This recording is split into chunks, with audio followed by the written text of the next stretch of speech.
Vamos dar início à solenidade de abertura do primeiro Fórum de Assistência Obstétrica do Conselho Federal de Medicina, que tem como tema Assistência Obstétrica no Brasil, alinhando valores e práticas. Dando início a essa solenidade, convidamos para compor a mesa de honra as seguintes autoridades: o presidente do Conselho Federal de Medicina, Dr. Carlos Vital Tavares Correia Lima. Em seguida, eu convido o coordenador da Câmara Técnica de Ginecologia e Obstetrícia e o diretor-tesoureiro do Conselho Federal de Medicina, Dr. José Irã da Silva Galo. Convido também o secretário-geral da Associação Médica Brasileira, Dr. Antônio Jorge Salomão, neste ato representando o presidente da entidade, Dr. Lincoln Lopes Ferreira. Convido também o diretor científico da Federação Brasileira das Associações de Ginecologia e Obstetrícia, Dr. Marcos Felipe de Sá. E, por fim, convido a diretora de Normas e Habilitação dos Produtos da Agência Nacional de Saúde Suplementar, doutora Carla Santa Cruz Coelho. Senhores e senhora, podem se assentar.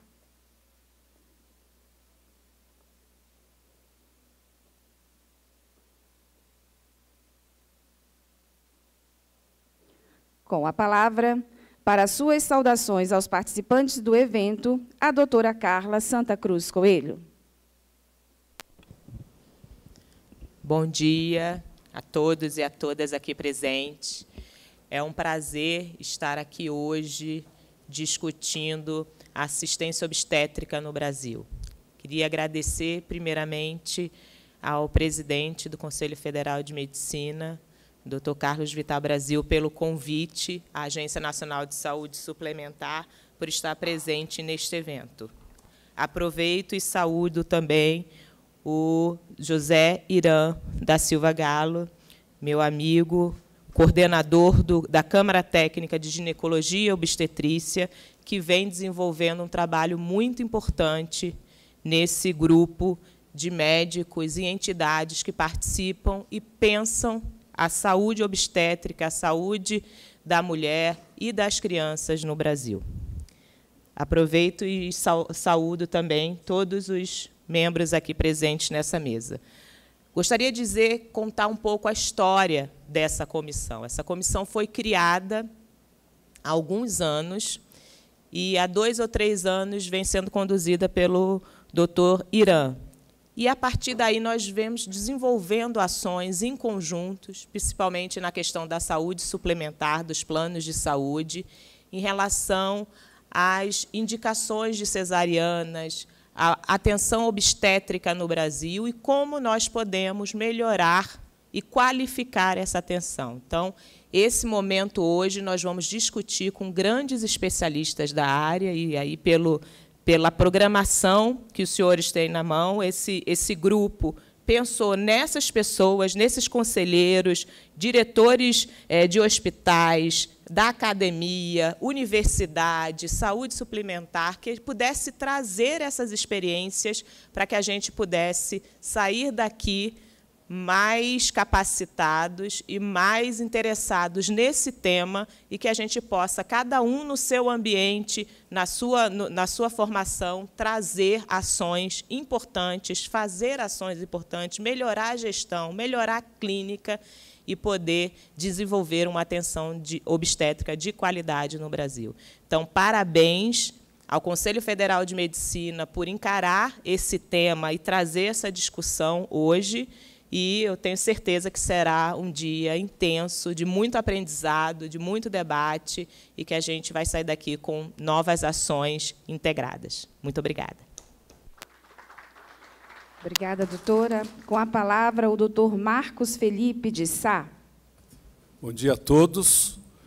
Eu, inicialmente, gostaria de agradecer a participação nesse evento. Represento aqui o Dr. César Eduardo Fernandes, nosso presidente, que por motivos de viagem ao exterior não pôde comparecer, mas eu quero dizer que é uma satisfação muito grande para a Febrasgo essa oportunidade de poder participar deste evento, onde nós vamos discutir o assunto talvez o assunto mais candente hoje dentro da nossa especialidade, que é a questão da assistência ao parto, né? Essa iniciativa do Conselho Federal de Medicina é extremamente oportuna, porque nós estamos aí numa encruzilhada onde nós temos para duas vertentes, vamos assim dizer, sobre a questão da melhoria da assistência ao parto. Uma delas é a questão do uso ainda de práticas que já são consideradas inadequadas para a assistência ao parto e que nós compreendemos, é muito compreensível que as pessoas que têm uma formação mais anterior, elas continuam as suas práticas e que serão perfeitamente aprovadas e recomendadas, mas que nos dias atuais, hoje, elas são passíveis de alguma crítica e que nós precisamos modernizar essa assistência ao parto. Foi o tempo já do achismo, hoje esse achismo dá lugar à assistência melhor qualificada, baseada em evidências científicas e no maior compromisso com a formação. Então, o que nos preocupa bastante é a questão da formação dos novos profissionais da saúde. Porque compreende-se que os mais antigos tenham suas condutas já, de certa forma, consolidadas dentro de um padrão que eles se aprenderam, e aprenderam por certo para a ocasião, mas a questão é a formação dos novos, que nos preocupa bastante. Por isso que é preciso que seja rediscutidas as questões do parto. E a segunda vertente é o compartilhamento com outros profissionais da saúde sobre a assistência ao parto. Essa é uma questão que precisa ser discutida de forma aberta, sem paixões, e que nós vemos acontecer no dia de hoje, evidentemente, sem invasão de competências por parte de uma ou de outra profissão sobre as ações médicas, né? Mas o compartilhamento tem mostrado que os resultados podem ser, evidentemente, melhores quando se trabalha em equipe. Mas tudo isso é preciso... nós temos uma dificuldade grande, que é a questão histórica da nossa participação dentro dessa ótica de melhorias da assistência ao parto, né? Talvez tivéssemos sido um pouco omissos e não vimos o que está acontecendo com relação às mudanças de comportamento da população, das gestantes em particular, das parturientes, e que nós precisamos acompanhar mais para e passo. Eu vou dar um exemplo para vocês. Eu não quero me estender, peço desculpas aí à mesa, mas que nós temos sentido muita pressão sobre a diretoria da Febrasgo, dos dois sentidos, né? Nós temos uma revista Fêmina, nós temos a revista RBGO, que tem publicado artigos sobre assistência ao parto. Para vocês terem uma ideia, num dos últimos números do final do ano, nós tivemos um artigo sobre humanização da assistência ao parto. Um artigo que foi publicado com base em evidências científicas. É um artigo singelo, mas ele tem uma conotação acadêmica, e vocês não fazem ideia das cartas que nós recebemos de críticas por ter aceito publicar esse artigo na revista Fêmina. Então, esse comportamento é que nós precisamos ver se nós fazemos aí os ajustes, porque é preciso modernizar a assistência ao parto, humanizar. Eu não gosto muito dessa palavra humanizar, mas, enfim, ela é usada com muita frequência, mas nós precisamos, ao mesmo tempo, tomarmos uma posição no sentido de melhorar e de qualificar. Os indicadores brasileiros de assistência ao parto, as taxas de mortalidade, os índices de cesárea, mortalidade perinatal, são ainda inaceitáveis para um país da grandeza do Brasil. Então, alguma coisa está errada. É evidente que isso não é culpa de médicos, mas é um conjunto de situações que fazem agravar. Atuações de governo, das sociedades de especialidade, dos médicos em geral que assistem as pacientes. Então, eu quero externar aqui mais uma vez, agradecer a oportunidade que que o CFM nos concede para discutir esse tema tão importante para a saúde pública brasileira e espero que deste fórum aqui nós tenhamos oportunidade de tirar posições de consenso que possam agregar a todos numa caminhada no sentido de melhorar as condições da assistência ao parto no Brasil. Muito obrigado pela atenção. Passamos a palavra ao doutor Antônio Jorge Salomão. Bom dia. Cumprimento o doutor Carlos Vital, o doutor José Irã, o doutor Marcos Felipe, Carla, pela possibilidade de nos trazer algumas informações importantes sobre o que está acontecendo. Eu me formei em 1967, são 50 anos como obstetra e ginecologista. Eu sou do tempo da obstetrícia arte. Isto é uma reflexão. Cesárea era o indivíduo que fazia uma cesárea de emergência durante 2, 3 minutos para tirar um feto em sofrimento fetal. Primeira reflexão.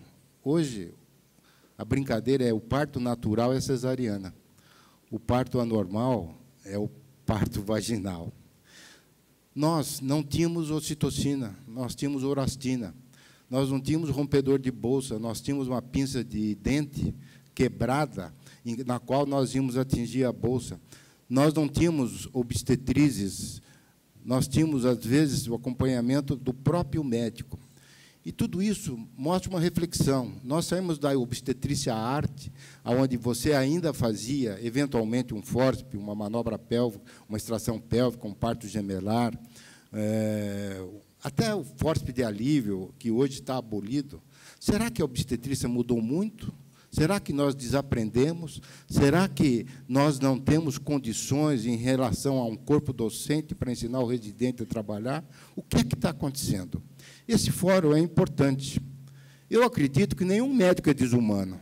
Chamar um médico de desumano, porque ele fez uma assistência ao parto inadequada, segundo a decisão, hoje nós estamos na história da decisão compartilhada. Será que eu preciso pedir ordem para fazer alguns procedimentos? Será que, se eu pedir ordem, eu não vou ser atendido? Quem é que vai julgar o procedimento dos médicos? Nós, a sociedade? Por quê? Nós fomos demonizados. Eu não sou defensor dos obstetras, mas nós somos demonizados, porque na saúde não existe só o obstetra. Existe a enfermeira, existe a doula, existe a fisioterapeuta, existe o anestesista, existe a enfermagem de sala. E tudo isso faz parte da assistência obstétrica. Curiosamente, repito, não sou contra doulas, curiosamente, um médico hoje recebe 400, 500, 600 reais por um parto. Se você contratar uma doula, nada contra as doulas, muitas delas vão cobrar 1.000, 2.000, 3.000 reais para fazer massagem nas costas da paciente, ou para fazer o acompanhamento psicológico. Ela é importante, mas mais importante é valorizar o trabalho dos médicos, ao qual nós, demonizados, estamos sendo atingidos por todos os lados. Esse trabalho que o doutor Marcos leu, eu também li, está aqui.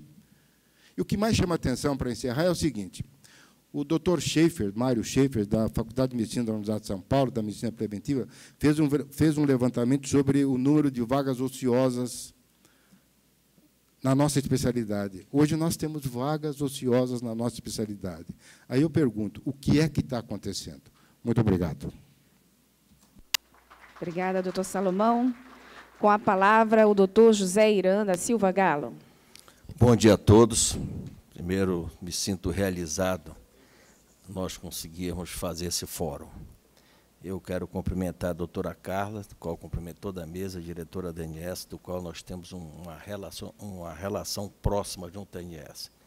Muitas vezes conflituosa, mas, no final, nós nos entendemos.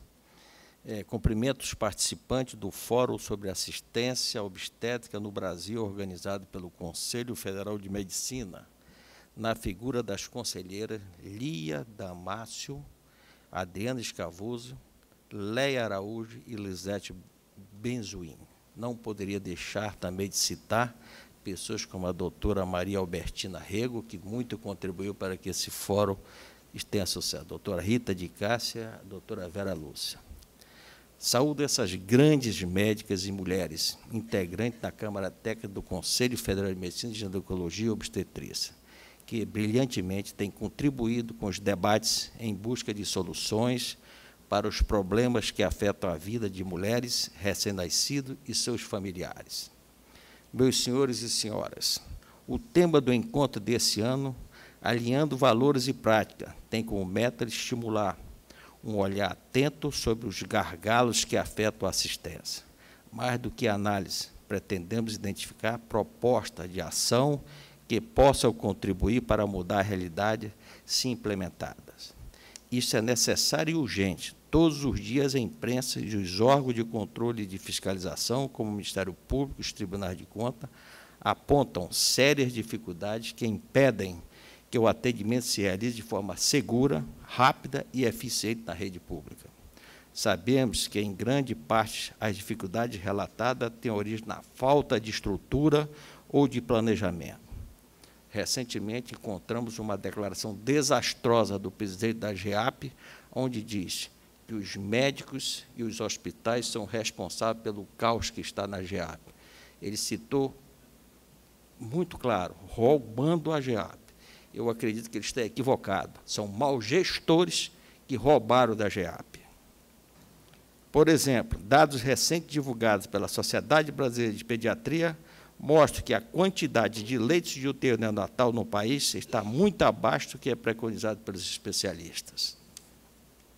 O cálculo feito com base no Cadastro Nacional de Estabelecimento de Saúde, o CNES, revela que o país sofre com um déficit de 3.305 leitos de unidade de tratamento intensivo específico para acolhimento de crianças que nasceram antes de 37 semanas e que apresentam quadros clínicos graves e que necessitam de observação. Contudo, este é apenas um indicador, dentre vários outros, que revela a fragilidade nessa área. Atualmente, entre outros problemas, a assistência obstétrica sofre ainda com falta de acesso a exames e consulta durante o pré-natal, e com a inexistência de um fluxo de atendimento integrado, garantindo à gestante dignidade e serviço qualificado no momento do parto. Mas fragilidades não são monopólio da rede pública. Na rede privada também existem questões que precisam ser superadas. Reconhece que, nessa área, o quadro não tem a gravidade que atinge o setor público. No entanto, é preciso que os planos de saúde assumam sua responsabilidade no processo de oferta de uma boa assistência ao parto. Para tanto, por exemplo, preciso manter equipes completas e em condições e em número suficiente para acolher as pacientes. Também é preciso que os planos de saúde reconheçam o direito dos obstetras em estabelecer um acordo de prestação de serviço junto às suas pacientes, desde que não se sobrepondo às regras definidas em contrato. Certamente, a gestão ética da saúde não se faz com transferência de responsabilidade sobre os profissionais, como tem sido feito pelas operadoras em alguns setores, mas com reconhecimento dos direitos e deveres, limites e possibilidades, trabalhando em prol de um bem comum. Finalmente, entendemos que, com esse fórum, poderemos juntos debater esses e outros relevantes temas, com a preocupação de avançar no combate à chamada violência contra o obstetra. E aqui vale um destaque. Esta agressão acontece quando o Estado e as empresas da área de saúde não oferecem aos pacientes as condições necessárias para que o melhor atendimento aconteça e transfere para o profissional o peso da responsabilidade por algo que está acima de sua governabilidade. Assim, queremos contribuir para o alinhamento real entre valores e práticas, de modo que a sociedade brasileira seja a grande beneficiada por ações que garantam a assistência obstétrica que as mulheres, as crianças e as famílias esperam e merecem. Eu não poderia deixar de agradecer ao meu presidente que está aqui ao meu lado, doutor Carlos Vital Tavares Correia Lima, que tem fortificado essa Câmara Técnica de Ginecologia e Obstetrícia. O nosso agradecimento de todos os membros da Câmara Técnica, presidente, pela sua ação em benefício das mulheres brasileiras. Muito obrigado. Neste momento, ouviremos o presidente do Conselho Federal de Medicina, doutor Carlos Vital Tavares Correia Lima. Ilustres doutores José Irã da Silva Galo, Marcos Felipe de Sá, doutor Salomão, doutora Carla Santa Cruz Coelho. É uma satisfação compartilhar esta mesa com a senhora, com os senhores. Demais lhe preclaros colegas, amigos, senhoras e senhores, muito bom dia. Eu externo a satisfação com a realização desse fórum, que pela programação e pelos esforços que são desenvolvidos pela Câmara Técnica de Ginecologia e Obstetrícia, certamente será exitoso. A pauta, com a programação assim, ampla, transversal, atingindo os principais tópicos polêmicos no momento, um momento, de certa maneira, crítico, onde se coloca a violência obstétrica como responsabilidade do profissional médico, quando, na verdade, é uma responsabilidade de planejamento, de gestão, é um problema de saúde pública. E isso, óbvio, que não é responsabilidade dos médicos, mas sim daqueles que têm a missão de fazer gestão nesse país. A saúde pública realmente é um exemplo clássico da falta de condições de trabalho, no âmbito particularmente da ginecologia e obstetrícia. As salas de pré-parto são, muitas vezes, chão de corredores de hospitais, de maternidades. Esse é um exemplo maior daquilo que se desdobra dentro de todo o processo do atendimento à gestante. Então, é preciso que essas discussões sejam levadas também à sociedade de forma clara, transparente, para que o povo brasileiro possa realmente identificar as responsabilidades pelos equívocos, pelos desvios, distorções que acontecem na assistência parturiente à gestante do país. Eu tenho certeza que desse fórum sairão ideias muito boas e ações interativas, conjuntas, como foi dito pela doutora Carla, porque é preciso ter união. Sem união não haverá realmente condição de enfrentar esses problemas, esses obstáculos, mas é preciso ter firmeza e levar realmente, como disse, ao conhecimento do povo brasileiro as causas das dificuldades enfrentadas pelos médicos obstetras no país. Há uma mesa particularmente, uma conferência particularmente própria ao que aqui se falou, todos falaram das dificuldades da ginecologia e obstetrícia, e tem uma conferência no final do evento intitulada Obstetrícia ainda é uma especialidade gratificante. O conferencista, o Dr. Geraldo Duarte, certamente nos brindará com uma bela palestra, mas eu penso que a ginecologia e obstetrícia precisa ser uma especialidade gratificante. Ela se destina aos cuidados com as futuras gerações desse país. É uma especialidade que precisa ser reconhecida e valorizada. Espero que, no final do fórum, tenhamos realmente caminhos apontados para a recuperação do crédito e do prestígio do gineco-obstetra no Brasil. Muito obrigado, um bom evento a todos. Obrigada, presidente. Agradecemos às autoridades presentes e declaramos encerrada essa solenidade de abertura do primeiro Fórum de Assistência Obstétrica do Conselho Federal de Medicina.